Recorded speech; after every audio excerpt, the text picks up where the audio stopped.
être en couple mixte, est-ce que quelque part ce n'est pas un frein? Moi, je pars toujours du principe que dans la difficulté se cachent parfois des opportunités. Moi, j'ai saisi l'opportunité qui était dans la difficulté. À quel moment est-ce que tu entreprends? Moi, j'ai toujours entrepris toute petite. Parce que même quand les parents décèdent, ce que je fais, c'est que je fais l'entrepreneuriat et je fais des cours. Est-ce qu'il y a des financements extérieurs à l'Afrique? Il faut qu'on apprenne aussi à s'accompagner nous-mêmes, au lieu d'aller chercher la visibilité chez les autres. Pour une entreprise camerounaise ou africaine qui souhaite briller à l'international, est-ce que tu penses que ça peut être correct de leur part de recevoir des financements venant de la France? Bonne ou mauvaise stratégie? Je suis pour que nous-mêmes, entre Africains, on trouve des financements par notre propre économie que nous avons créée. Quel est le regard que tu portes sur les Africains de la diaspora?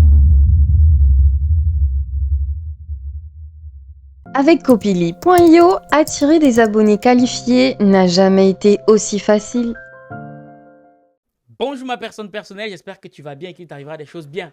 Une fois de plus, on se retrouve sur notre plateau African Mood chez Ultimate Pod pour un nouvel épisode du podcast de l'écrivain, le podcast qui donne la parole aux auteurs. Nouveau décor, nouvel invité, nouvelle thématique.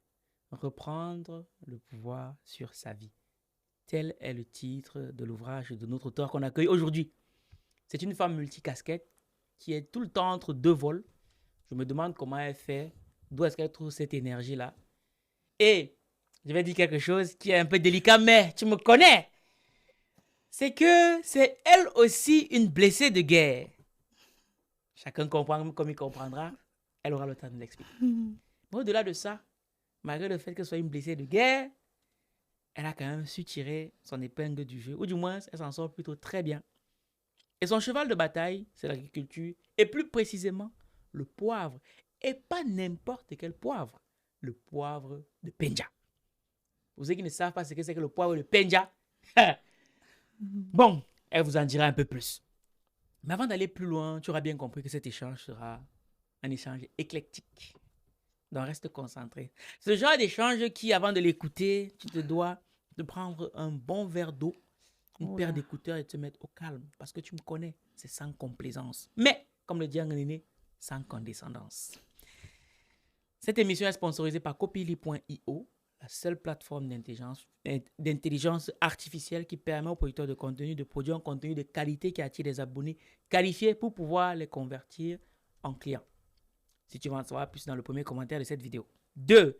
Cette émission est enregistrée chez Ultimate Pod en région parisienne, dans un studio qu'on a mis à la disposition des producteurs de contenu, des journalistes, des artistes, afin qu'ils puissent produire des vidéos pour animer leurs différents réseaux sociaux ou même pour avoir une meilleure qualité d'image sur les différentes plateformes qui existent. Et enfin, si jamais, comme notre invité, tu souhaites écrire pour impacter, mais de plus, en 28 jours top chrono, le programme Plume Dite est là pour toi.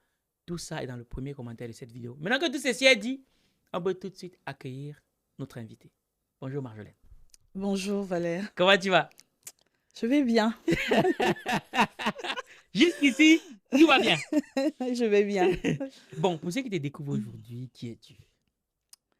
Je pense que tu as un peu dit, hein, je suis Marjolaine Doucoué, donc c'est vrai que moi je ne dis pas souvent multicasquette, je dis multitalentueuse. J'aime bien le mot de talent, parce que je pense qu'en chacun de nous réside un talent qui n'est peut-être pas parfois défini, mais lorsqu'on essaye de le mettre un peu en exergue, on voit qu'on est talentueux. Oui. Donc moi je suis multitalentueuse et j'exerce dans 3 domaines principaux, donc qui sont l'agriculture, l'accompagnement des personnes sur le boostage de potentiel, et j'accompagne des organismes aussi pour booster leurs équipes et puis développer certaines stratégies et créer des idées projets. D'accord, ok. Bon, on comprend qu'elle touche plusieurs choses. Aujourd'hui, tu as écrit un livre, Oui, Reprendre du pouvoir sur sa vie. Et dans ce livre, tu te livres. exactement. Dans ce livre, elle se livre. Tu abordes ton intimité. Exactement, oui. Et tout à l'heure, je parlais de blessé de guerre, mais je pense que tu as compris ce que je voulais dire. Oui, parfaitement, j'ai compris.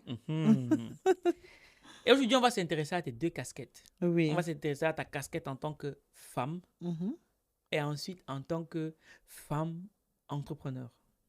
Oui, Auteur aussi. Voilà. exactement. Comme ça, au moins, on a fait le tour, tu vois un peu. Exact. Bon, premièrement, ta casquette en tant que femme.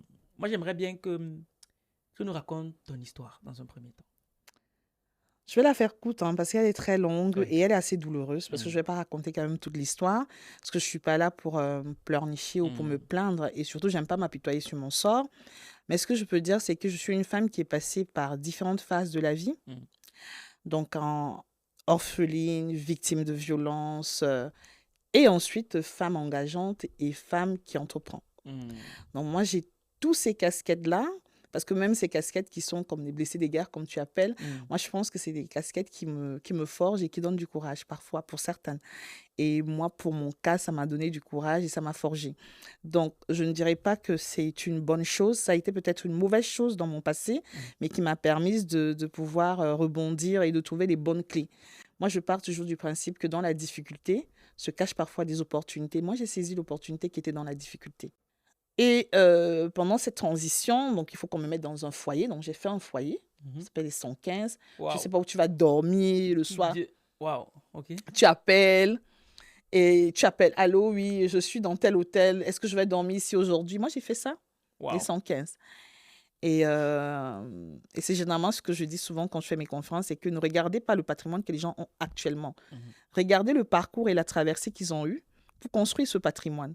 Parce que généralement, on regarde seulement ce que tu as. On dit, elle est bien. Présent, oui. Mais on ne regarde pas toutes les souffrances que tu as pu traverser et comment tu les as construites. Et donc, c'est comme ça que mon parcours se fait. Je fais ça en condensé pour te dire, en fait, Valère, que j'ai vécu tout ça, mais ça ne m'a pas empêché de pas tendre la main, mais d'accompagner certaines femmes à vouloir vraiment trouver dans tout ça comment elles peuvent rebondir et se relever après une traversée comme celle que j'ai vécue. Et qu'est-ce que tu as trouvé? Donc, ok, toi, aujourd'hui, qu'est-ce que cette leçon-là, qu'est-ce que cette expérience désagréable de la vie-là t'aura appris, du coup? Pour moi, elle a été désagréable et même très violente, mais ce qu'elle m'a appris, c'est surtout d'avoir le courage et la résilience.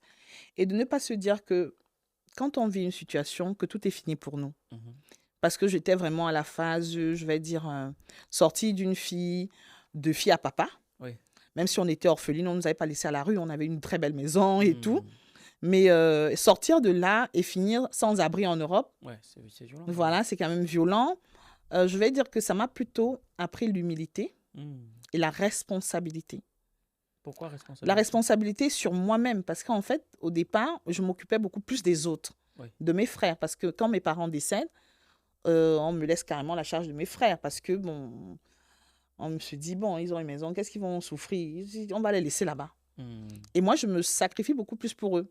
Je n'ai pas le temps de prendre soin de moi. Donc, je n'ai pas le temps de regarder mes propres peurs, mes propres doutes.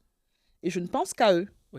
Donc, cette aventure-là m'a permis à un moment, puisque je me suis retrouvée toute seule, à gérer mes propres peurs et à gérer mes propres angoisses. À me dire, quelle est la solution pour sortir de là? Voilà. D'accord. Et donc, tu sors de là. Qu'est-ce que tu fais après? Alors, quand je sors de là, j'ai besoin de valider mes acquis, donc mes diplômes. Oui. Je fais différentes formations. Après, je trouve une formation. Comme tout le monde, j'ai fait le ménage. Parce que, quand tu arrives même avec tes diplômes, on regarde d'abord ça comme ça, on dit, ça ne vaut rien ici, hein, madame, et tout. Dans le temps de mettre tout ça sur pied et de repartir les valider, j'ai commencé à faire femme de chambre, je crois, dans une hôtel. Et puis la dame, elle a dit, mais vous avez des compétences, qu'est-ce que vous faites là? J'ai dit, mais moi, je suis en train d'attendre la validation de mes diplômes pour pouvoir voir si je vais continuer un master ou machin. Mais j'avais plus le temps de faire les études, en fait. Je me suis dit, qu'est-ce que je peux bien faire? Donc, je suis restée là et j'ai fait une formation en hôtellerie. Et c'est pendant la formation en hôtellerie que je me dis, mais qu'est-ce que je fous même là, en fait? Donc, je sors, mon premier boulot, je gère d'abord les directions accords, machin, je fais tout ça, le tralala. Et après, là, je crée une association pour pouvoir accompagner les femmes victimes de violences. Mais avec une particularité qui est d'aller contacter toutes les ambassades en Afrique et leur donner un ultimatum en disant, vos mecs qui viennent nous épouser, sans toutefois que vous leur posez les questions de vous donner les factures d'électricité, savoir s'ils ont une maison, pour bien nous héberger et tout ça. Je veux bien que vous commenciez un peu à regarder qui ils sont. Oui. Et c'est comme ça que je me lance dans l'associatif. D'accord. Ah oui, ton histoire, c'est hallucinant. On dirait un film d'horreur. C'est vrai. On dirait un film d'horreur. Et du coup, à quel moment est-ce que tu entreprends, du coup? Moi, j'ai toujours entrepris toute petite. Parce que même quand les parents décèdent, ce que je fais, c'est que je fais l'entrepreneuriat et je fais des cours en même temps. Et tu entreprends dans quoi? Quand je suis petite, j'entreprends le bail Amsalam. Hein. Clairement, c'est de vendre des bouteilles d'eau parce que quand vous partez d'un enfant où on vous accompagne à l'école en voiture Oui. et que votre papa décède subitement et que votre maman suit après, Oui. vous essayez à survivre. Et donc, même si on a tout le confort qu'il faut, même si on a tout ce qu'il faut, à un moment, la famille n'est pas là constamment pour vous. Donc, qu'est-ce que j'ai fait? C'est que je vendais ma petite bouteille d'eau, mes petites bissap, et ça m'a forgé quand même la mentalité de commerçante. Donc, c'est comme ça que j'ai commencé. On avait un congélateur, on avait un frigo. Ça servait à quoi à la maison? Donc, j'ai commencé à mettre les bouteilles d'eau et à vendre dans tout le quartier. Et à faire mon petit comptoir là, eau glacée ici, folieré ici, lait, machin. Oui. Et je commence l'entrepreneuriat comme ça parce qu'on va négliger ces petites bases, mais c'est vraiment les bases ultimes de l'entrepreneuriat. C'est où on apprend à compter les petits sous et on commence à se dire qu'est-ce qu'on a gagné. Tu vois, et on commence à réinvestir. Oui. Les gens vont le négliger, mais c'est où je comprends vraiment le sens d'entreprendre, en fait, et de faire du commerce. Voilà. Et donc, parce que là, tu commences avec l'eau, mais comment tu atterris au niveau du poivre? Le poivre, c'est tout simplement parce que papa avait des terres. Oui. Donc, à un moment, je me suis retournée vers les terres de papa pour un peu les, comment je vais dire, pour les mutualiser. Parce que si c'est abandonné dans la forêt, ça ne sert à rien. Tout à fait. Et à l'époque, c'était vrai, on avait, je suis en train de regarder la télé, je vois que le poivre est en train de gagner sur le marché européen. Oui. Et je me dis, mais attends, comment tu as cette info? C'est la télé ou il y a autre... Comment tu as cette info? Cette info, en fait, je suis assise. Il y a deux chefs qui sont venus manger dans l'hôtel que je gérais. Au Cameroun? Non, ici en France. D'accord, ok. Quand tu faisais tes jobs. Voilà. D'accord. Et pendant qu'ils sont en train de manger, on me dit, parce que j'étais manager, je gérais on me dit, parce que généralement, quand je voyageais, je ramenais des petits paquets que j'offrais. Et c'est une collègue qui me dit, on est en train de parler de votre poivre. Et je tends l'oreille, genre, j'écoute un peu. Et ils sont en train de parler du bien, du produit. Une semaine après, pendant mes vacances, donc il y avait une semaine après, j'avais mes vacances, j'ai dit non, je vais aller au Cameroun. Et je repars au Cameroun. Je commence à dire, donc, l'histoire du champ, si ça peut nous rapporter de l'argent. Je contacte mon frère qui est en Allemagne. Je lui dis, tiens, lançons-nous dans l'agriculture. Hey, le gars, comment... Donc, on laisse tout ce qu'on a là pour aller faire l'agriculture. Ça ne va pas dans ta tête. Je dis, mais comment ça? Il dit, non, gars. Et petite, déjà, comme papa, lui, n'aimait pas, il achetait juste des terres. Tu sais, quand ils ont un peu d'argent, ils achètent des terrains partout, ils laissent. Et puis, ma tante, qui était la petite sœur de maman, faisait dans l'agriculture. Et moi, c'était aussi fascinant parce que je voyais comment elle avait 11 enfants. Et elle nourrissait à base de manioc, des ventes de manioc, en fait. Et je me dis, merde, c'est fou. Et je donne l'exemple à mon frère. Je lui dis, écoute, Landry, tu te rends compte que maman Odette, elle nourrit ses 11 enfants. Elle paye des grandes études en vendant du manioc. Tu sais, si on vend le poivre, l'argent qu'on va avoir, le gars me dit que je ne peux même pas laisser ce que je suis en train de faire pour aller faire les champs. Que tu mens, ton histoire des champs. Tu prends même tous les forêts là, prends. J'ai dit, ok. Je reviens, parce qu'entre-temps, après le divorce, quand même, j'ai rencontré un chéri. Donc, j'ai eu des enfants. Donc, je dis au chéri là que, bon, là où je suis là, je vais moi rentrer sur mon Cameroun. Il dit, mais c'est quoi? Tu me permets, tu as dit chéri, donc moi, je suis bien. Maintenant, tu fais comment? Tu retournes avec un noir ou tu retournes avec un blanc cette fois-ci encore? C'est je veux un blanc. Ok. Non, c'était bon pour savoir, ok. Je lui ai dit, mais bon, là, je suis là, mais on n'était pas mariés. C'est le genre de chéri, vous êtes ensemble, mais vous n'êtes pas mariés. Parce que le mariage m'avait tellement traumatisé. Ok. Que lorsque le gars même venait avec les fleurs et la bague, j'ai dit, papa, pardon, attends encore un peu, attends. Et tous les jours, je reportais le truc. Donc, entre-temps, je lui ai dit, bon, on part en Afrique. Il dit, moi, je n'ai jamais mis mes pieds en Afrique. Je vais aller faire quoi là-bas? Il a dit, bon, on va aller faire les champs. Il dit, toi, pas, tu ne nous laisses pas dormir. Parce que l'histoire, là, je ne comprends pas. Et sa sœur, qui était très entreprenante, je lui dis le truc. Elle dit, ton truc là peut marcher, allons. On teste le truc, gars, on part, on échoue totalement. Vous perdez combien à peu près? Hey, si elle dit même... Non, pardon, faut dire, c'est important. Hey, la Guami, c'est 15 000 euros. 15 000 euros. J'ai pris ma peau aussi, j'ai mis dedans. On m'avait dit que, oh, le piment donne. Si tu mets un peu le piment entre les poivriers... Mais il faut bien préciser quel piment. C'est que quand voilà. Non, le piment. Le vrai piment. Le vrai piment. Voilà, le fruit que... Voilà, ok. Les bananes plantains, les machins, ceci. Donc, si tu mets un peu ça, ou si tu mets les papayes, ça... On a mis l'argent, on est parti. Gars, on a pleuré. On ne pleure pas, Marjolaine. Tu pleures comment? Non. Même pour rentrer en France, j'avais honte. Le Jacques que je regardais comme ça, il dit, mais ça, c'est quel genre de ripat, ça? Hmm. Genre de ripat, tu as tout foiré. Ça n'a rien rapporté comme. Rien, Pourquoi, zéro. pourquoi ça a foiré? Parce qu'en fait, au départ, quand on se lance dans l'agriculture, on ne part pas parce qu'on dit que ça rapporte de l'argent. Ouais, On part parce qu'on s'est formé. On Ouais. part avec une belle stratégie. ouais. Et on part même parce qu'on a déjà vendu ce qu'on n'a même pas encore planté. Hmm. Bon, ça, j'ai appris après. Hein. Ça, j'ai appris en me formant après. Que tu as compris qu'on vend avant de produire. Exactement.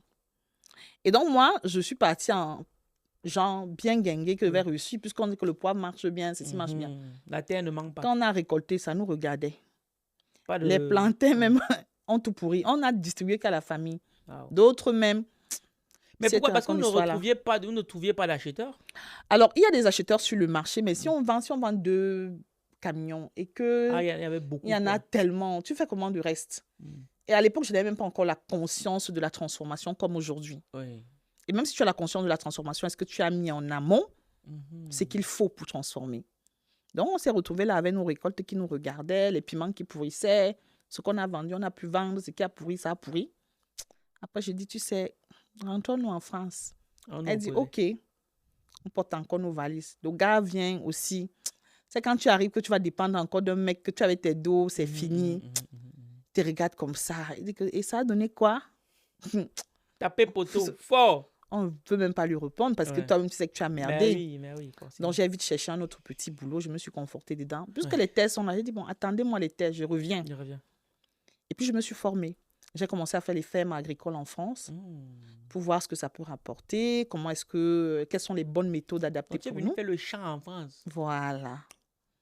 Mais c'est ça que ça énerve, hein, parce que même mon frère m'a dit ça, avec tout ce que j'avais pour aller faire les Tu fais champs. les champs, ok? Et je suis toujours dans les champs, puisque je suis dans l'onologie, donc c'est toujours les Oui, champs. forcément. Et puis on s'est formé un peu partout.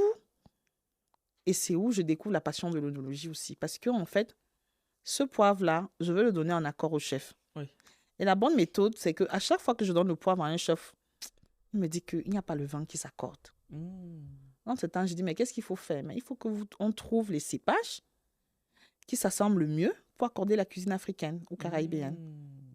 C'est comme ça qu'il dit que, bon, même ça encore, je vais aller faire l'école.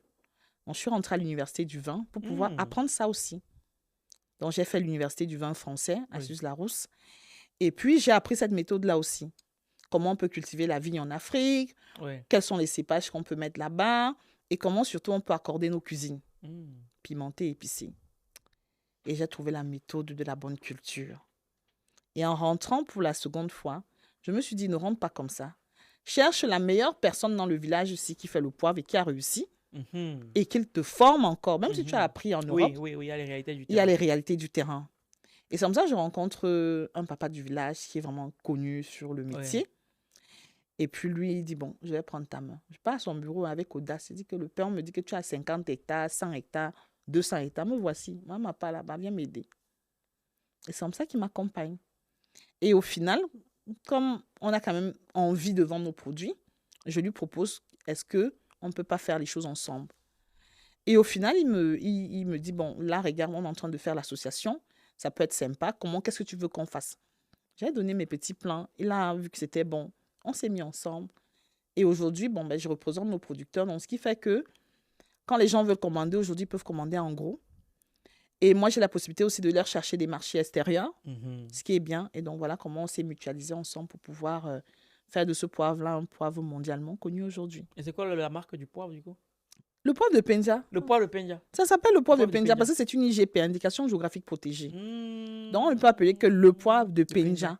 Voilà. D'accord. Et aujourd'hui, vous avez évolué sur quelle quantité de terre à peu près? Alors, sur le poivre de Penja, on a beaucoup parce que si on part sur l'acropole de Kola, on a à peu près 100 hectares. Attends. Si on part... Attends. Pause. 100 hectares. Moi, il arrive à représenter 100 hectares. C'est quoi? C'est un terrain de foot? C'est combien de terrains de foot? Pour que je puisse évaluer 100 hectares. C'est comme un village ou bien tout un village. Tout un village. Toute une ville, une petite ville, oui. Waouh. Que du poivre. Que du poivre.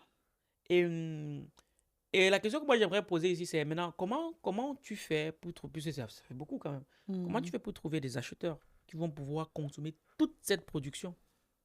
Alors, on a beaucoup d'acheteurs. Il faut savoir que le poivre de Penja, comme ça a reçu une IGP, c'est un poivre qui est déjà beaucoup utilisé. au point où on fait même les contrefaçons. Il faut savoir qu'il y a même la contrefaçon Du du poivre de poivre. Penja sur le marché. Waouh. Tellement il a gagné en réputation Mhm. qu'aujourd'hui, on trafique un peu, les gens trafiquent un peu ce poivre-là. Donc, le poivre, il va se vendre comment? C'est que déjà, il faut qu'on mutualise. Parce que même la demande est tellement forte que même Mhm. jusqu'à présent, on ne peut pas encore couvrir tout le Toute la marché. demande, ok. Voilà. Donc, les acheteurs, on va mutualiser les récoltes sur l'association des planteurs de poivre de Penja Mhm. et on va le vendre en gros. Mhm. Ça veut dire que, par exemple, je ne vais pas citer les noms de marques, si un acheteur commande chez X personnes et qu'il n'a pas, on va trouver chez tous les autres pour Ah, ok, d'accord. avoir la commande. Donc, ce qui fait que, voilà, on a un cahier des charges bien précis et Mhm. puis voilà quoi. Et en quoi est-ce qu'on reconnaît qu'un poivre est meilleur qu'un autre? Aux notes aromatiques, parce que notre poivre a des particularités Oui. qui lui sont propres.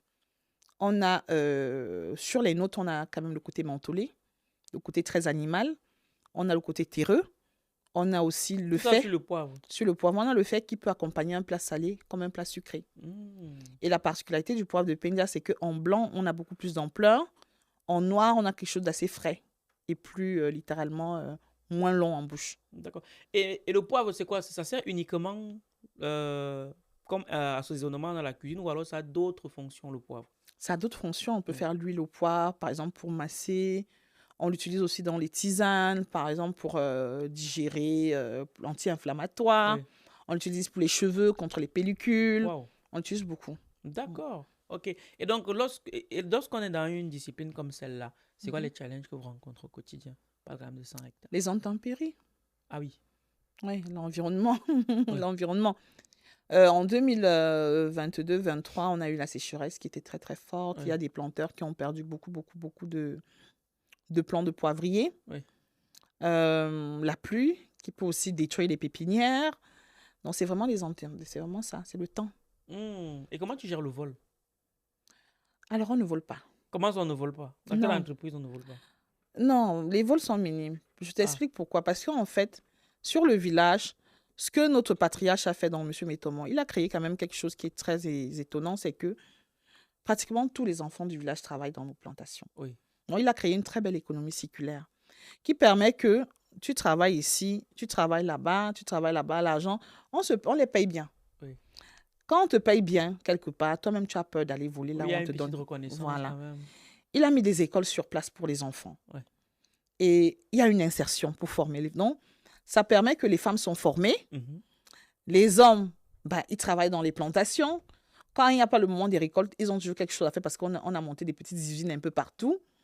Donc, ça permet que les mecs, eux-mêmes, voler comment? Ils n'arrivent pas, en fait. Et qui finance la production? Ah, pour l'instant, on recherche des financeurs encore. On recherche. Mais ça a été, on a beaucoup été accompagnés aussi. Il faut savoir que le Cameroun nous a accompagnés. Mhm. Donc, on a les particuliers Bon, je vais qui... poser ma question différemment. Je t'ai dit que depuis là, je suis dans le sens du poil. Mais voilà. Est-ce C'est qu'il... méchant. Ben, il faut. Là, Ne depuis sois pas là, je méchant, dis sois non, gentil. non, non, non. Comment? Moi, ma question, c'est Mhm. est-ce qu'il y a des financements extérieurs à l'Afrique? Non, Zéro financement extérieur. non, on n'a pas encore reçu des financements. On a eu l'OAPI qui nous a accompagnés pour la restructuration, mais non, Zéro. zéro. Wallahi.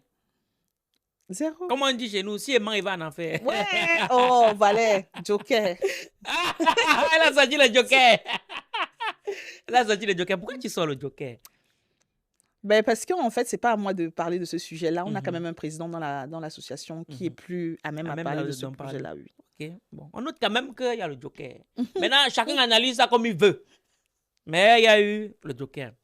Ok. Et mis à part le poivre, est-ce que tu as d'autres activités? Oui, les accompagnements. Dans Avec... quoi? Alors, moi, je travaille avec des organismes ou des entreprises et des particuliers.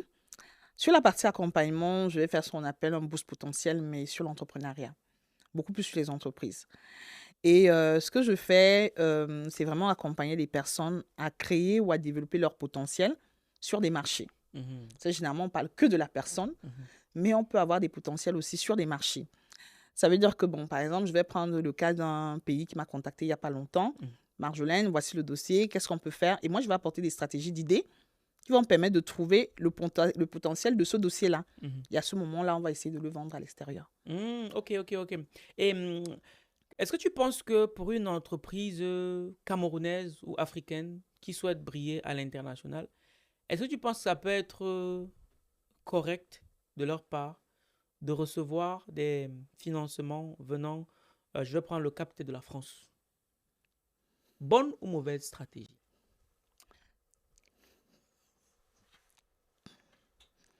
Moi, je vais être honnête. Mhm, Moi, je vais être honnête. Hein. mhm, Avant, j'aurais dit bonne stratégie.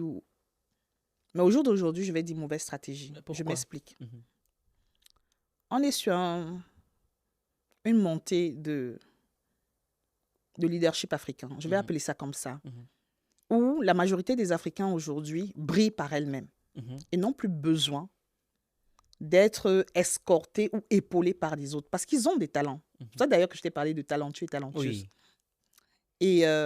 Et je trouve que parfois, on a besoin par nous-mêmes de briller par nous-mêmes. Je suis pour que nous-mêmes, entre Africains, on Mhm. trouve des financements par notre propre économie Mhm, que nous avons créée, soit par un fonds, soit par je sais pas moi, par une assurance que nous avons créée ou une banque même africaine, mais plus de l'extérieur. Parce qu'en fait, on a longtemps été sur ce jugement de c'est parce que nous, on a fait pour eux qu'ils sont. mhm, Il faut qu'on change cela parce que le fait de toujours dire qu'ils ont fait pour nous, pour que nous soyons, nous, on l'a fait également, mais on n'a jamais été valorisé à la hauteur de ce que nous avons fait. mhm, Alors qu'aujourd'hui, on a un mouvement de la jeunesse qui brille par elle-même, qui a envie de pouvoir montrer leur propre talent, qui parfois n'ont pas besoin de ces personnes-là pour exister. Et donc, moi, je suis contre les financements extérieurs. Mhm. Au jour d'aujourd'hui, ça, c'est mon positionnement. mhm. Je n'aurais pas dit peut-être il y a 5 ans, mais au jour d'aujourd'hui, je pense qu'on a des grands leaders qui créent aujourd'hui des sources de financement pour aider les jeunes porteurs de projets, même dans la diaspora, s'ils veulent... Ok, s'ils veulent le monter. Exactement. J'ai dit que je viens chercher les Ne problèmes. cherche plus, pardon. Et il y a l'autre question que tu n'as pas vu venir, que je Oh vais là là, poser. ne Moi, cherche j'aime plus. déranger. Ne cherche plus, s'il te plaît. Non, moi, je ne peux pas laisser ça comme ça. Bon, c'est une question assez délicate. Sens-toi libre de poser un joker. Mhm. C'est elle est délicate, je préfère déjà D'accord. préciser. Tout à l'heure, tu as fait mention du fait que tu es en couple mixte. Oui. Qu'est-ce que tu penses d'un leader d'opinion? Par exemple, à Je ne le l'instant. suis plus, hein. Je l'étais. Ah, Mais- donc là, tu n'es plus du tout en couple mixte. Plus du tout. Plus du Non. tout. Ok, bon. Après, ce qui se passe, hein, ça, c'est pas notre affaire. Mais moi, je vais poser ma question. Pose ta question. Ok. Qu'est-ce que tu penses, par exemple, à l'instar du président de la Côte d'Ivoire qui est en couple mixte? Est-ce que quand on a cette position-là, être en couple mixte, est-ce que quelque part, ce n'est pas un frein pour l'essor du pays? Joker.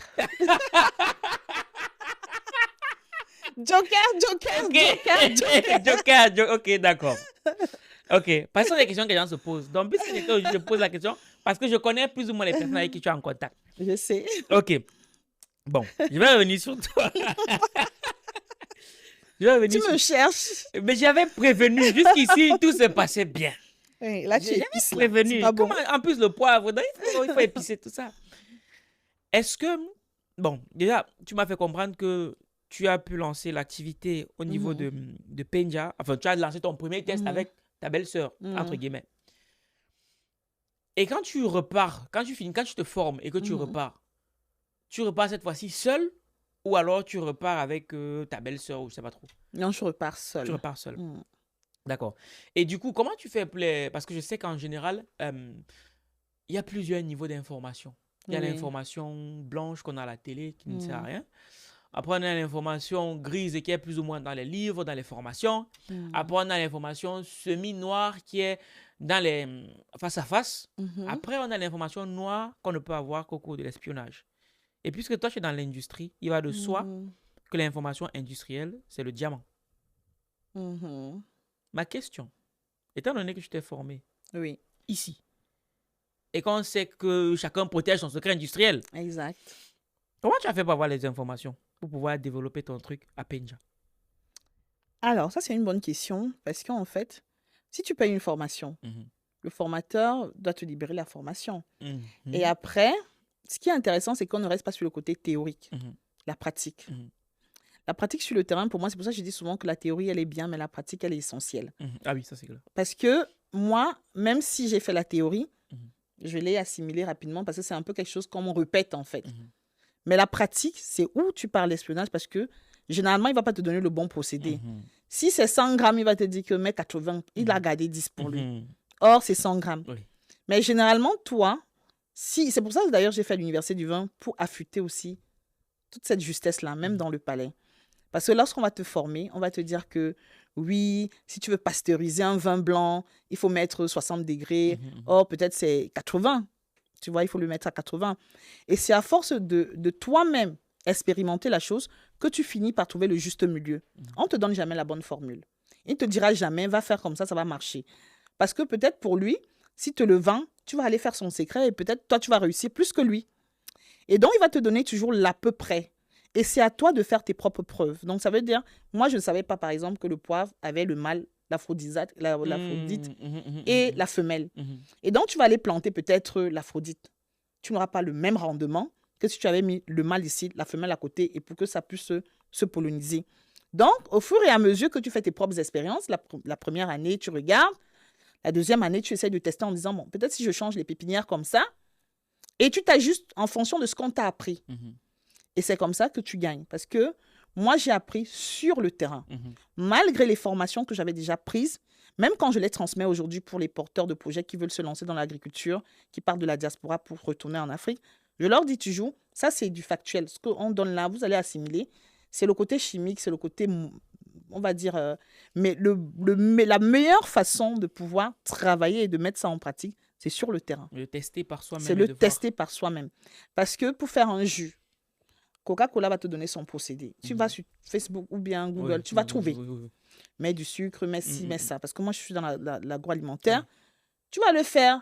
Ça sera le Kila Cola ou bien Cola Kala. Oui, quelque chose. Que vous voyez au supermarché. Voilà, exactement. Ouais. Ça ne sera jamais le Coca-Cola 100%. Ouais. Ce qui fait qu'à un moment, quand tu vas boire le Cola Kala, tu vas te dire, ça n'a pas le même goût que goût le que Coca-Cola même. Oui. Donc, c'est à force de partir ajuster qu'au final, tu vas trouver la bonne formule. Donc, lui, en fait, moi, je pense toujours qu'on ne nous donne jamais tout en théorie.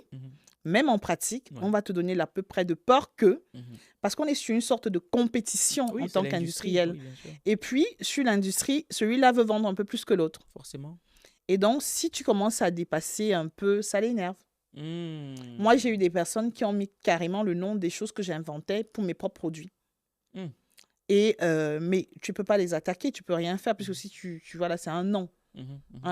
Et il faut savoir que si tu mélanges des formules, on ne protège pas, par exemple, une formule que tu as transformée. Si c'est une épice ou bien un chocolat que tu as fait. Le chocolat, tout le monde peut le faire. Il met le nom qu'il veut, il va toujours mettre chocolat. Je ne sais pas si tu comprends. Donc, on ne peut pas changer ça. Et donc, mais ce qui va différencier, c'est le goût que toi, tu as donné à ton chocolat. Les arômes que tu as mis sur ton chocolat. C'est là où tu as toute la différence. Et donc, généralement, les industriels ont peur de ça. Voilà. Mais ce qui va nous démarquer, c'est qu'on a quelque chose d'assez authentique et que, la preuve, ils font la contrefaçon puisqu'on a des faux poivres qui partent de Dubaï qui s'appellent poivre de Penja. On a des faux poivres qui viennent de Chine, on a des faux poivres qui viennent même d'Afrique, qui s'appellent poivre de Penja. On a même du faux poivre qui entre jusqu'au Cameroun, au point où il y a des conteneurs qui sont souvent bloqués au port. On a des procès avec d'autres entreprises dont je ne vais pas citer le nom. Mais aujourd'hui, pour acheter le vrai poivre authentique du poivre de Penja, il faut vraiment faire attention et regarder vraiment la labellisation sur chaque étiquette et chaque emballage. Ou alors demander à la personne qui vous a vendu de montrer son carnet d'agrément. Le carnet d'agrément. Comme ça, on peut se rassurer du fait que c'est authentique. Le vrai poivre de Penja. De Penja, exactement. D'accord, ok. Je suis obligé de revenir sur un épisode que j'ai vécu à l'événement où j'ai fait ta rencontre. Oui. Tu vois l'épisode? Je pense que tu vois. Dis-moi. Moi, j'ai dit que j'aime les problèmes. Donc, puisque j'ai l'air aujourd'hui. Très bel événement, en tout cas, où tu avais invité le grand frère Alain Foka, à qui on fait un gros big up. Par le club, justement, grâce au club Efficience. Oui. L'événement s'est très bien passé. On a beaucoup appris.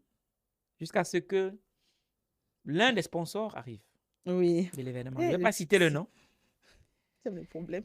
Et il a eu sa prise de parole qui n'a pas forcément plu à tout le monde. Ensuite, le grand frère Alain Foka a pris la parole pour remettre plus ou moins les pendules à l'heure. Moi, ma question aura 2 volets. Oh là là. Premier volet de ma question. Je ne peux pas tout vous raconter, mais comprenez que c'est compliqué. Et justement, il faut dire que le grand frère Alain Foka n'est pas allé avec le dos de la cuillère. Ça, c'est vrai. Voilà. Qu'est-ce que tu as pensé de l'attitude du grand frère Alain Foucault par rapport à ce qui s'est passé? Ouf, c'était compliqué. J'imagine. J'étais C'était très regardé à ce compliqué moment-là. parce qu'en fait, moi, je travaille avec le Club Efficience, donc je suis Mhm. leur chef projet.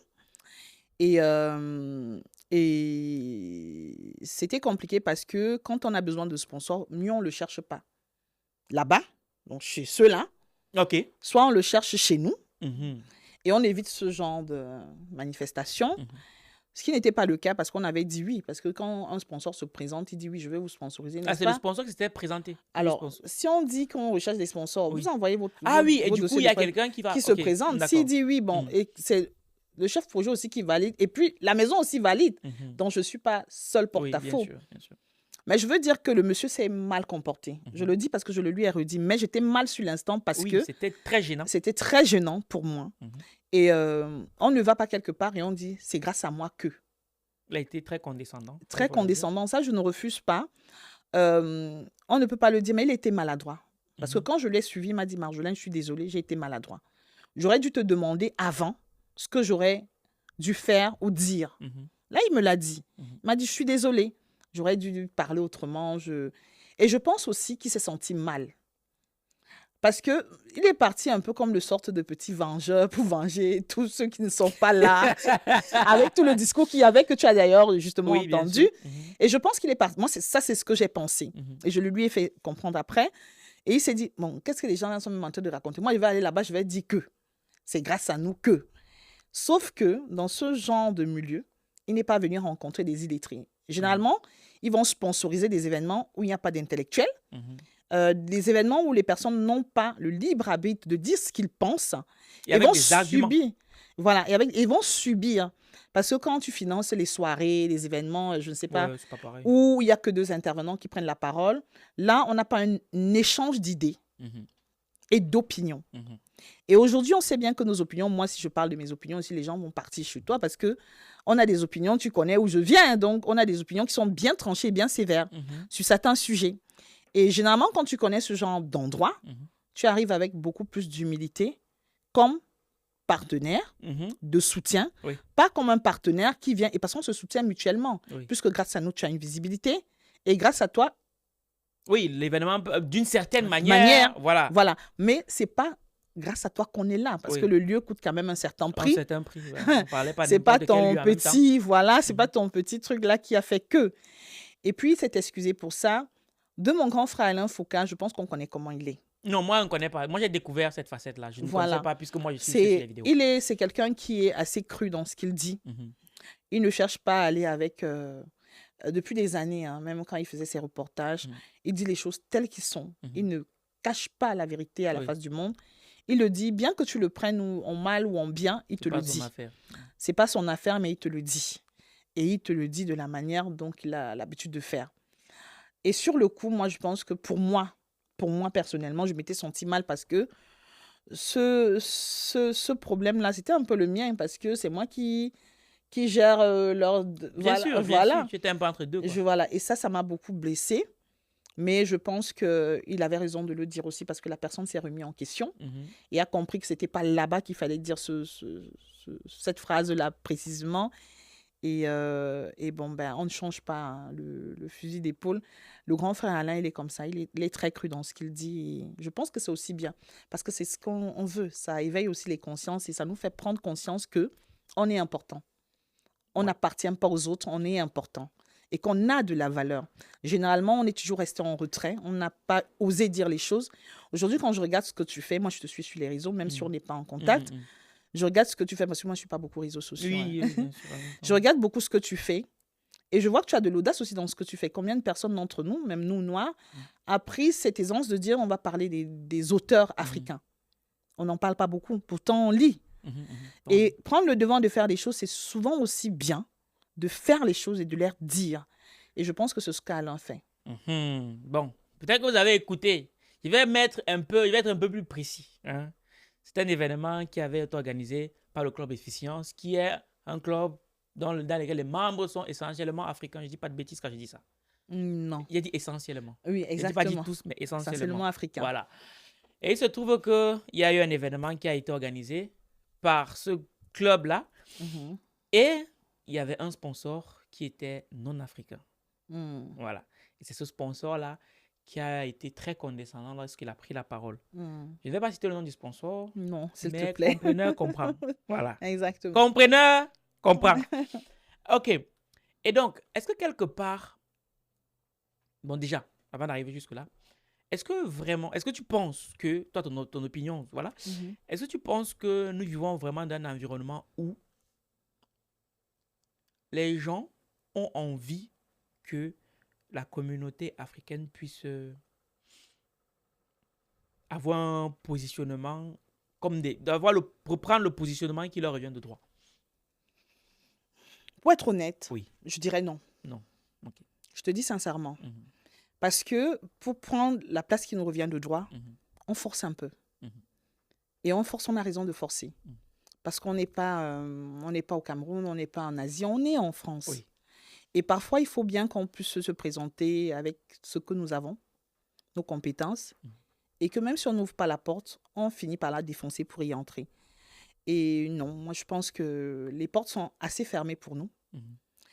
Et malgré ça, on arrive quand même à s'en sortir parce qu'on tire quand même notre épingle du jeu. Mais je pense que c'est avec beaucoup plus de cohésion et d'unité qui va faire que on arrive là où il faut vraiment qu'on arrive, que je sais que tu penses maintenant. Mhm. Et donc, parce que c'est un truc, j'avais la discussion tout à l'heure avec un monsieur qui est aussi très proche de ce sponsor-là. Mhm. Et je me posais la question de savoir, du coup, qu'est-ce que ces formes de sponsors-là gagnent à sponsoriser un événement tel que celui que le Club Efficience avait organisé? Moi, je pense, les sponsors, qu'est-ce qu'ils veulent? C'est de la visibilité. Mhm. C'est tout simplement de la visibilité. Mhm. Gagner, ils gagnent, c'est pour leur marché. Mhm. Nous, on va dire que, bon, ils nous accompagnent. Mhm. Hein? Ils accompagnent une diaspora, la diaspora les accompagne, mais on n'a forcément pas souvent besoin. Mais parce que on est obligé aussi, parfois, d'aller chercher. Et à ce moment-là, lorsqu'on pose un dossier de presse, les gens se positionnent. Moi, quand j'envoie des mails, j'envoie à toute ma liste de données. Chacun se positionne. Et en fonction, j'accepte, je refuse, j'accepte, je refuse. Ce sponsor-là, c'est parce que j'avais l'habitude de travailler avec lui. D'accord. Voilà. Mhm. Et généralement, je ne suis pas souvent présente. Mhm. Donc, je fais et puis je ne suis pas là. Et moi, je vais dire qu'on ne gagne pas forcément. Hein. Mhm. Mais eux, ils gagnent en visibilité. Mhm. Parce que lorsque tu vas mettre un logo, quelque chose, les gens ont vu. Mhm. C'est pour lui. Donc, moi, je vais même dire que c'est moi qui l'aide, en fait, au Mhm. final. Mhm. Il ne m'aide en rien parce que tu mets de ton temps, de l'énergie. Tu prépares ce podcast depuis un moment. J'ai vu comment tu as monté ton studio. Ça t'a pris du temps. Mhm. Donc, si tu mets une petite bouteille avec son logo, mais le mec, c'est lui qui gagne. Il est posé. Il n'a rien bossé. Il n'a même pas bougé l'énergie. Toi, tu vas faire une liste d'invitations. Tu dois vendre tes tickets. Tu dois aller chercher des clients. Tu dois préparer tes conférenciers. Tu dois faire des choses. Lui, qu'est-ce qu'il a foutu? Nada. Que peut-être venir te contribuer un petit centime pour te dire, bon, nous sommes là. Mais eux, ils gagnent derrière parce que pendant que ça va tourner sur ta belle petite chaîne, ils seraient vus par des millions de personnes. Et peut-être dans ces millions de personnes, il y aurait des clients. Donc, c'est nous qui les aidons à avoir une visibilité. C'est comme ça que moi, je conçois la chose. Est-ce que tu penses que, parce que justement, le grand frère Pougala expliquait un truc, c'est qu'à un moment donné, la veille, il voulait être sponsor des Jeux Olympiques en Italie, je pense. Et son dossier avait été rejeté. Juste dès qu'on a su que Jean-Paul Pougala était un Africain, je vais le dire comme ça. Oui, c'est oui, tel bien qu'il a sûr. écrit. Est-ce que tu penses que si toi aujourd'hui, Poivre de Penja, tu décides de te positionner et qu'il y a un événement organisé par les autres et que tu décides de te positionner en tant que sponsor, est-ce que tu penses qu'on accepterait ton dossier? Je ne vais même pas me positionner. Pourquoi? Parce que je vais me positionner chez mes frères. Parce que, en fait, généralement, moi, je vais te dire quelque chose. Hein. C'est vraiment, c'est pas méchant ce que je vais te dire, mais c'est que aujourd'hui, pourquoi on ne peut pas sponsoriser nos propres événements ou accompagner des projets comme celui-là et les sponsoriser? Que demain, tu vois marqué ici, Club Efficience sponsorise, je ne sais pas. Ou que le Poivre de Penja sponsorise, machin, et que voilà, peut-être il faut qu'on apprenne aussi à s'accompagner nous-mêmes, au lieu d'aller chercher la visibilité chez les autres. On est assez nombreux. Quand on regarde notre continent, on regarde le nombre de personnes. Et quand on va même encore plus loin dans le futur, on est en train de nous estimer à des milliards et des milliards. Pourquoi est-ce qu'on ne va pas créer quelque chose qui va nous permettre de créer cette économie circulaire entre nous, Africains? Et c'est où il y a toute la problématique. C'est qu'on a toujours tendance à penser que le meilleur va venir chez les autres et pas de nous. Moi, j'ai envie de sponsoriser des projets africains. C'est vrai qu'au départ, et aujourd'hui, notre positionnement même dans l'organisme que tu connais, on ne veut plus de sponsors étrangers que tu connais. Oui. On veut des sponsors par nous-mêmes et par nous-mêmes. C'est d'ailleurs pour ça qu'on a créé ce truc de financement qui est fait par nous, les Noirs, pour les Noirs. Parce que, moi, je vais te dire une chose. Quand je suis sortie de l'université du vin, j'ai eu du mal à trouver de l'emploi en tant que sommelière. Sommelière noire, œnologue noire, dégustatrice professionnelle certifiée en vin noir. C'était refus. Pourtant, tu allais dans les mêmes écoles. Dans les mêmes écoles, mais généralement, même dans cette école, pour m'inscrire, on me recalait. Je vais te donner un petit exemple pour revenir à la question. La question qu'on me posait, est-ce que les Noirs prennent du vin? Ou alors, pourquoi une Noire veut devenir œnologue? Pourquoi une Noire veut faire ci? Pourquoi? Est-ce qu'en Afrique, est-ce que?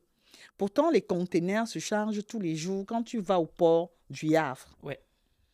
Va à Abidjan ou à Douala au Cameroun ou au Kenya, on consomme du vin comme jamais. Bah oui, c'est connu. C'est pas Voilà. les chiffres qu'ils ont forcément. Et donc, mais on te pose une question comme ça. On vous envoie n'importe quoi. Vous pouvez donc, il est temps que nous apprenions nous-mêmes à prendre le pouvoir, tu vois le titre de mon livre, prendre du pouvoir sur la vie, même sur nos propres économies, même sur notre manière de financer et savoir qu'est-ce qu'on finance. Et de ne pas avoir peur d'aller demander des financements. Moi, je n'aurais pas peur de venir te dire, argent livre, est-ce que tu me sponsorises? Même par un accompagnement, ça peut pas être toujours financier. De te dire, OK, je finance l'événement, machin, en venant poser mes micros, en interviewant les gens qui sont là. Oui. Ça, c'est toujours du investissement, sponsoring. oui. Voilà. Et on a peur de demander ça parce qu'on cherche la reconnaissance chez l'autre. Et tant qu'on n'aura pas inversé cette mentalité, on va rester toujours fermé sur la petite peur de celui qui veut briller aux yeux de l'autre pour que nous-mêmes, nous nous apprécions. Or, comme je l'ai toujours dit, on a du talent. On a des multiples talents au sein de notre diaspora, au sein de l'Afrique. Et c'est d'ailleurs pour ça que l'éveil des consciences est bien. On est d'accord. Bon, les gars, on va lever le pied. On a quand même réussi avec ça 2 jokers. Ça veut dire que C'était compliqué. Voilà, c'était compliqué. Oui, c'était très compliqué. Ok. Donc, là, on arrive pratiquement au terme de notre échange. Moi, j'aimerais savoir, du coup, qu'est-ce qui t'a motivé à écrire le livre? Reprenez le pouvoir sur la vie. Reprendre le pouvoir sur la vie, ce qui m'a motivé à l'écrire, c'est d'abord mon propre parcours, mais surtout l'envie de pouvoir transmettre aussi. Parce que dans le livre, je ne parle pas que de mes douleurs. Oui. Tu vois, je parle un peu sur 2 pages uniquement de ce que j'ai vécu. Et puis après, je passe rapidement sur mes propres challenges et comment je les ai relevés. Oui. Je vais passer de l'optimisme, du courage, Oui, tout à fait, la tout à fait, résilience, oui. etc. Et moi, c'est ça qui m'a beaucoup motivée. Donc, j'ai raconté un peu plus les solutions de comment on peut rebondir que même ce que j'avais réellement vécu. Parce que je pars du principe que écrire ce livre m'a aussi permis d'extérioriser ce que j'avais vécu et de mettre une forme là-dessus pour pouvoir apporter des solutions clés aux personnes qui le vivaient. Voilà. Super. Bref, c'est du concret. Tu as pu mesurer la densité de ce qu'il y a là, dans la matière grise. Exactement. Ok. Quel est le regard que tu portes sur les Africains de la diaspora? J'ai un regard positif. Avant, j'aurais dit un regard négatif. J'ai un regard positif aujourd'hui parce que je pense que on est en train de... On me dit toujours, non, mais c'est pas encore ça. Mais je dis qu'on est déjà en train de le faire. On a beaucoup plus de cohésion. Ça commence à se faire. On a des émissions comme la tienne qui se mettent en place. On a des actions tous les jours qui se font peu à peu. On va à petits pas, mais on est en train d'avancer sûrement. Et je pense que si on continue d'avancer comme ça et qu'on rajoute un peu plus d'harmonie et de solidarité, parce que la solidarité est un mot propre à l'Africain. Et j'ai besoin de cette solidarité-là dans tout ce que nous faisons. Je suis un peu déçue de juste voir que les choses se font chacun dans son coin. Et aujourd'hui, on n'a plus besoin de ça. On a besoin d'avoir un immeuble qui appartient par exemple, comme cette pépinière, qui est totalement dédiée à l'Afrique. J'ai besoin de voir des choses qui se font. Et je sais qu'on est capable de tout ça. Bien sûr. Et qu'on est en train d'aller vers, mais j'ai encore besoin de beaucoup plus que la diaspora africaine d'Europe, pas que de la France, d'Europe, s'unissent un peu plus et font les choses ensemble. Parce que quand je regarde les réseaux sociaux, je suis un peu les salons se créent chacun dans son coin. Oui, tout à fait. Pourquoi ne pas voir quelqu'un qui fait un truc comme toi et dit, bon, moi j'organisais le truc littéraire là-bas, toi tu es déjà un peu, mettons-nous Mutualisons les efforts. voilà, mutualiser les efforts parce qu'on n'a pas besoin d'être tous leaders. Mm. Et je le disais à la conférence, on a besoin de quelqu'un qui porte et on suit. Et c'est en le poussant qu'on va arriver très loin et devenir très, très puissant. Mm. Mais si on ne cherche pas des leaders et chacun veut devenir leader, on sera leader dans zéro. Ah, Parce oui, qu'on ne oui. va pas nous remarquer, on sera trop nombreux à se positionner et on n'aura pas le bon positionnement. Donc, je pense que c'est le moment de mutualiser les forces, que les personnes qui font leur petit truc dans leur petit coin te voient, disent, bon, toi, tu fais ça, on est avec toi, on se met avec toi. Et toi, tu portes le projet. Mm. C'est pas parce que moi, je vais le porter, ça va m'appartenir. Ça peut m'appartenir, mais c'est parce qu'on est ensemble que c'est pour nous tous. Oui, tout à Donc, c'est fait. ce que je veux. Et c'est beaucoup plus grand d'ailleurs. C'est beaucoup plus Exactement. grand. Ok, ta plus grande qualité. Est-ce que j'ai des qualités alors? Ouais, maman. Alors, je dirais que ma plus grande qualité, c'est... je suis très empathique. La compassion va souvent me tuer. Mm. Je regarde toujours l'autre en me disant que qu'est-ce que je peux faire pour lui, Oui. qu'est-ce que je peux lui transmettre, qu'est-ce que je peux lui apporter. Ça, c'est ma plus grande qualité. Ok, ton plus gros défaut? Mon plus gros défaut, je suis très passionnée. Ah, ah ouais. C'est un défaut parce que ça peut être Oui, dangereux. ça peut être très, très Ça dangereux. peut être très dangereux, la J'en passion. connais une qui est aussi très passionnée dans ce qu'elle fait. Je pense que l'opérateur Herman Kamgassé, de qui je parle, et des Moi, je fois, suis ça lui très joue des tours. passionnée, oui. Je suis passionnée dans tous les domaines de ma vie, que ce soit personnel, Mm. professionnel. Ça veut dire que quand je fais quelque chose, je fais vraiment avec de l'amour, je mets tout dedans. Mm. Et c'est quelque chose qui... Et je pense que même les gens m'ont déjà dit, Marjolaine, tu es très passionnée. Et un des autres défauts que j'entends beaucoup, c'est que quand je travaille, je suis très directive. On me dit, oui, tu es douce quand on te voit derrière, mais avec tes... Tu es trop... Ouais, à un Et moment donc, donné. même Élie me le dit, coucou Élie. Élie me le dit tout le temps que, mais gars, moi, je suis quand même ton patron. Quand tu me parles, Doucement. parle-moi doucement. Ne me donne pas les ordres comme C'est si... pas force. C'est pas à force. Donc, coucou Élie, je pense que c'est ce que je veux aussi arranger. Un de mes défauts, c'est que quand je travaille, je Mhm. travaille. Et je regarde plus si c'est le directeur du cabinet Ouais, du ouais, on est au président. travail. Je travaille et puis je te dis ce que j'ai envie de faire et Mhm. ce que je veux. Surtout que tu fasses. Oui. Eh bien, Ouais, parce que chacun a ses et obligations. voilà. Et donc, j'ai souvent fait ça et peut-être ça m'a porté défaut. Ouais. Parce que bon, heureusement que les autres me connaissent, hein, Élie, tout le monde me Mhm, connaît que je suis mhm, comme mhm, ça. mhm. Et puis, Élie m'a toujours dit, souvent, il va me toucher, il me dit, fais attention, là, tu Doucement, parles à doucement. quelqu'un, là, Oui, oui, baisse un peu. Hein. oui. Et donc, voilà, je pense que ça, c'est un des défauts que je pense que je suis en train de... Essayez de rattraper. Je vais pas rattraper, je vais améliorer. D'accord. Voilà. Ok.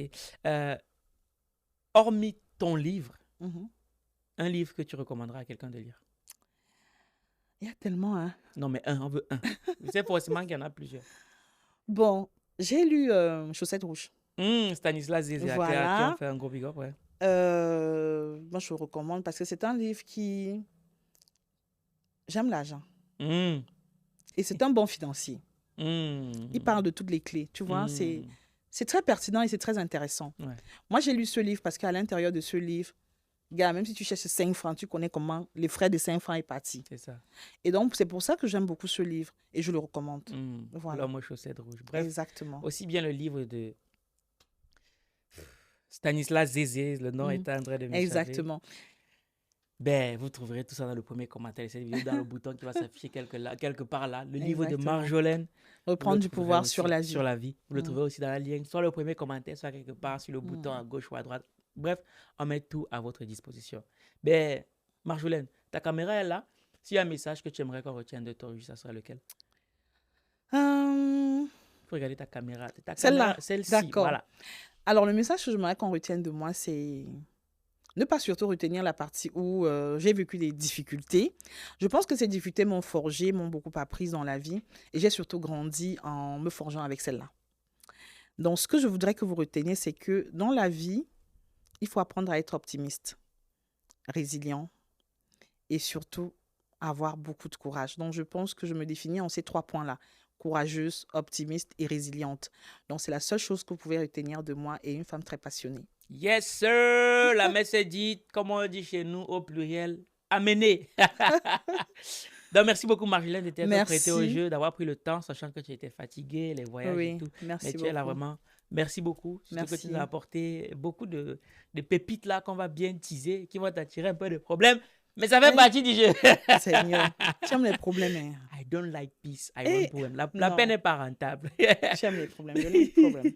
Donc, Merci à toi, ma personne, de nous avoir regardé d'un bout à l'autre de cet échange. Si ça t'aura été utile, n'hésite pas à nous dire en commentaire. Si Marjolaine a dit un truc qui ne te plaît pas, dis. Voilà. Si ça te plaît aussi, il faut lui dire.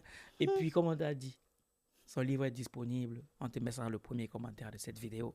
Vas-y, lis-le et crois-moi, tu n'en sortiras pas indifférent. Au-delà de ça, je suis obligé de préciser que cette émission a été sponsorisée par Copilly.io, numéro 1, intelligence artificielle en termes de production de contenu. Cette émission a été enregistrée chez Ultimate Pod, le premier studio d'enregistrement de podcasts en région parisienne. Et au-delà de ça, si jamais tu souhaites écrire ou éditer un livre, eh bien, tu connais déjà la chanson, c'est Argent Livre. Tout est disponible sur argentlivre.com. Cela étant dit, on est ensemble, comme en décembre. C'était le podcast de l'écrivain pour donner la parole aux auteurs. Et on se donne rendez-vous à notre prochain épisode. Minakano. CRS James, GBS Music. c'est encore moi, c'est encore la 3D. Les éditions Argent Livre, immortel. Les éditions Argent Livre. Et si je pouvais changer l'histoire, mon expérience j'allais la partager. Car beaucoup d'humains se trompent par faute de recueil pour s'inspirer. Quand on pas de grandir, c'est pas question de l'âge ou de physique. On parle de vision, on parle de rêve. Des livres pour forger le mindset. Les éditions Argent Livre. Concrétisez vos rêves en changeant de vie. C'est l'unité de mesure de la réussite. Coucher ton histoire sous forme de livre. Édition à l'appel, place à Argent Livre. Et y a ceux qui écrivent et ceux qui lisent. Ceux qui écrivent pour changer de vie. Et y a ceux qui lisent et ceux qui écrivent. Ceux qui lisent pour changer de vie. Écrire pour impacter, je suis immortel. Aïe, aïe. Écrire pour impacter, je suis immortel. Aïe, aïe. On veut changer l'histoire, laisser un héritage. Écrire pour impacter, je suis immortel. Aïe, aïe. Donne-moi une feuille et puis un stylo. Oui. Pour s'ouvrir au monde sous forme de plusieurs mots. Frère, tu sais pas besoin d'être au niveau. Argent. Écrire un livre c'est pas affaire d'intello. On renaît de ses cendres grâce à un livre. On raconte les meilleurs grâce à des livres. Et même si t'arrêtais de vivre, tu seras immortel grâce à un livre. Les éditions Argent Livre. Concrétisez vos rêves en changeant de vie. C'est l'unité de mesure de la réussite. Coucher ton histoire sous forme de livre. Édition à l'appel, place à Argent Livre. Et y a ceux qui écrivent et ceux qui lisent. De l'écrivain. Ceux qui écrivent pour changer de vie. Et y a ceux qui lisent et ceux qui écrivent. De l'écrivain, ceux qui lisent pour changer de vie. Écrire pour impacter, je suis immortel. Aïe, aïe. Écrire pour impacter, je suis immortel. Aïe, aïe. On veut changer l'histoire, laisser un héritage. Écrire pour impacter, je suis immortel. Aïe, aïe. Week-end de l'écrivain. Week-end de l'écrivain. Week-end de l'écrivain. Bienvenue, week-end de l'écrivain. Week-end de l'écrivain. Week-end de l'écrivain. Week-end de l'écrivain. Bienvenue, week-end de l'écrivain. Écrire pour impacter, telle est notre devise. Parce qu'un Africain qui écrit, c'est une bibliothèque qui se construit. On va le faire sans le son, on va le faire ensemble. Écrire pour impacter, je suis immortel. Aïe, aïe, aïe. Écrire pour impacter, je suis immortel. Aïe, aïe, aïe. On va changer l'histoire, laisser un héritage. Écrire pour impacter, je suis immortel. Allez, allez, allez.